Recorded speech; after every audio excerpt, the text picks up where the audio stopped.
Bueno, y ahora definitivamente tenemos que pasar a su contacto con Buenos Aires. Yo les decía que él tenía parientes en Buenos Aires, los parientes de la madre, y viajaba constantemente a Buenos Aires. Y ahí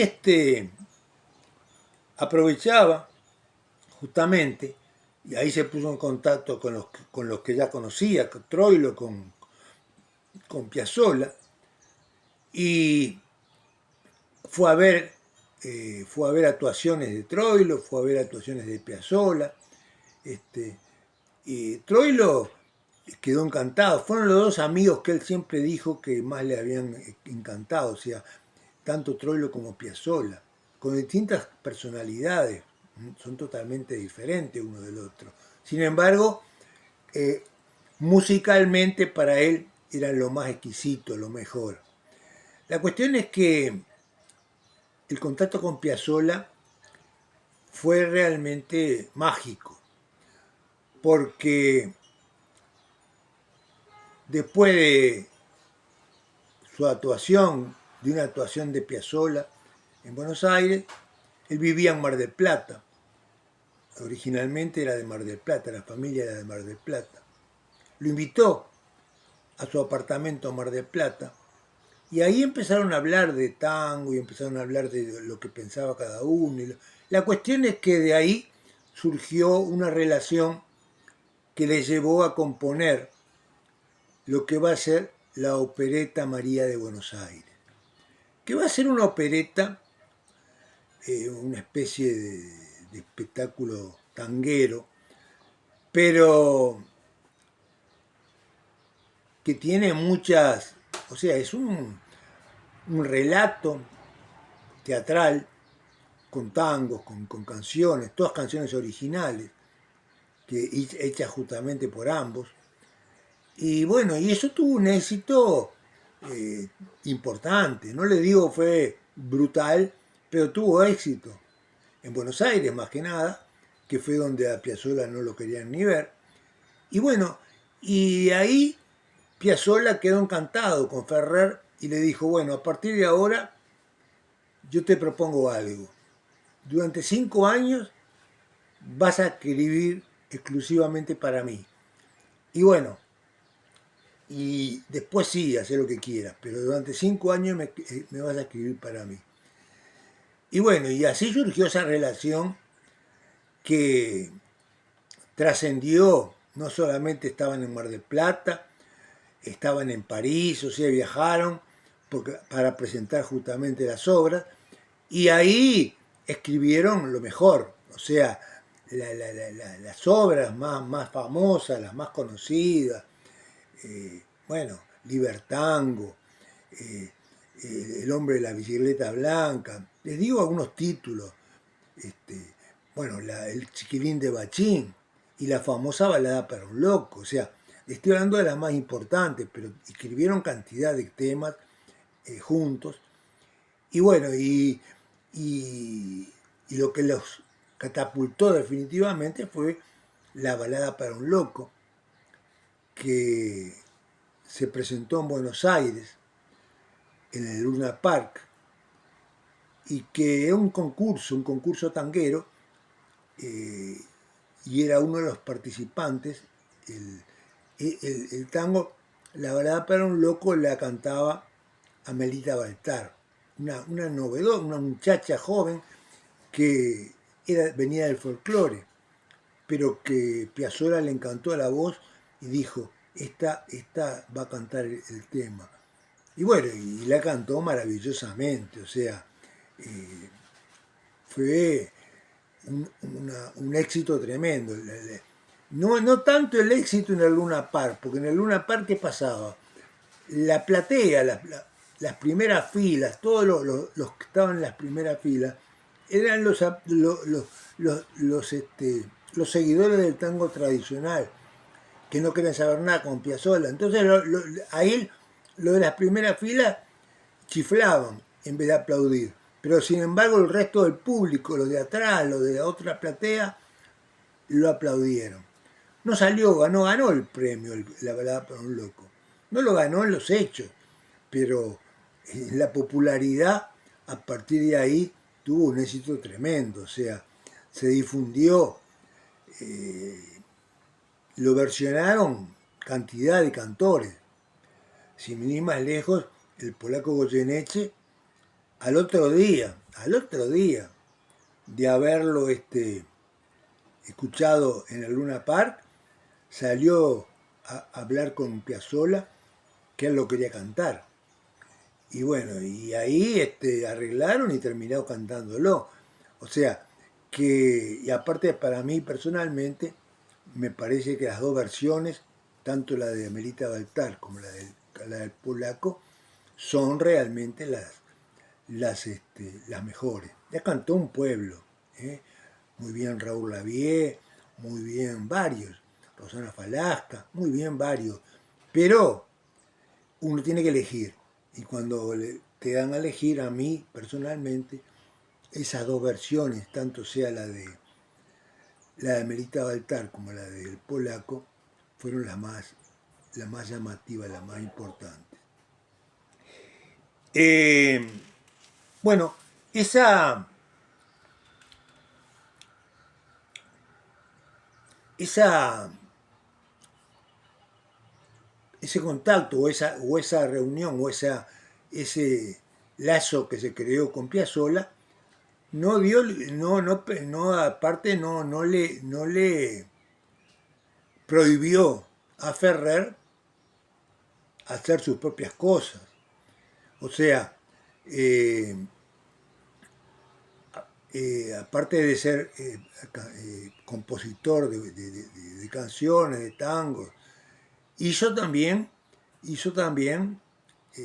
obras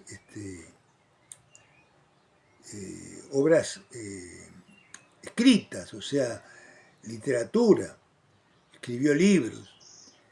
Y su primer libro que escribió se llamó Romancero Canyengue. Romancero Canyengue que no tenía nada que ver con él, porque él de canyengue es una palabra bien lunfarda, bien del bajo, y él lo menos que era del bajo, porque si algo tenemos que decir de Ferrer, los que lo han visto en alguna fotografía o los que lo han visto en alguna actuación en la televisión o lo que fuera, vieron que él era un dandy, o sea, un tipo que se vestía de pie a cabeza, todo. Él nunca le iban a ver mal vestido, nunca le iban a ver desarreglado, se cuidaba, o sea, era un tipo que tenía modales y que además continuamente estaba buscando perfeccionar su forma de expresarse frente a la gente. O sea, que era lo que llamaban en aquella época un dandy. Y que su familia, eso venía de familia, su abuelo, eran todos de ese tipo de elegancia. Hay una anécdota interesante. Cuando en el año 33, que fue el año que nació Piazzolla,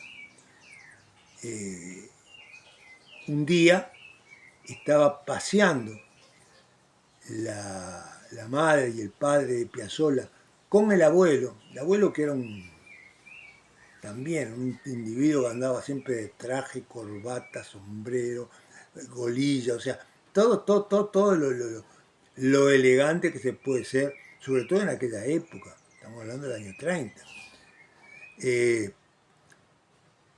Y estaban paseando por 18 de julio, la madre con una bruta panza, porque se imagina si lo tuvo ese mismo año, una bruta panza, y justo se le cruzaron tres compadritos, tres tipos mal arreados, que ya se los veía venir, conversando entre ellos y bobeando.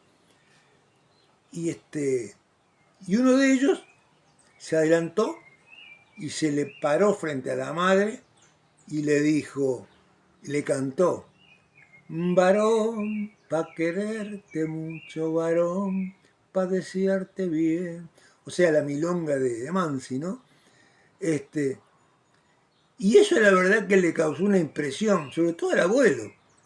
El abuelo que automáticamente lo saludó, le agradeció, se sacó el sombrero. O sea, ¿Por qué? Porque en definitiva ese hombre, todo lo que había tenido son nietas, todas mujeres. Y parece que este tipo le estaba preanunciando de que iba a ser un varón que iba a tener de nieto. Así que esa anécdota la cuenta Ferrer en sus historias. Así que, ya digo, escritor, aparte se preocupó de estudiar el tango, de estudiar su pasado, de hacer una historia de cada músico, de cada autor. O sea, eh, no se quedó solamente con hacer letras de tango, sino que su obra fue mucho más vasta, mucho más importante. Bueno, y lo que tenemos que decir también de, de Ferrer es que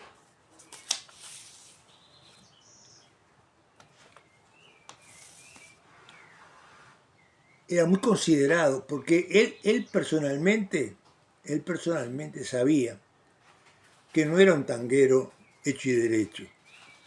Porque seguro, porque sus letras no eran letras fáciles de interpretar. Ustedes para escuchar o para entender las letras de Ferrer tienen que escucharlas, tienen que repensarlas, capaz que las tienen que escuchar 2 veces, 3 veces para darse cuenta de qué quiso decir. Entonces, para un tanguero tradicional que está acostumbrado a tararear los tangos, a tararear los estribillos, no es común. Pero de cualquier manera, a pesar de no ser un tanguero tradicional, aparte de la forma de vestirse y todo, que no tenía nada que ver con la bohemia, o sea, lo de él era otra cosa. Bueno, la cuestión es que, sin embargo, fue aceptado de tal forma, sobre todo en Buenos Aires, que fue nombrado presidente de la Academia Nacional del Tango. Miren ustedes qué lugar ocupó uno de las principales instituciones tangueras que había en Buenos Aires, que hay todavía, y fue nombrado presidente. Así como fue el presidente de la Guardia Nueva hasta que murió, también fue nombrado presidente de la Academia Nacional del Tango en Buenos Aires. Así que su, abarcó varios aspectos, abarcó varias facetas y nos dejó un legado importante, Yo quiero cerrar con una frase que de alguna manera lo muestra en poquitas letras, en poquitas palabras, muestra lo que fue realmente Horacio Ferrer.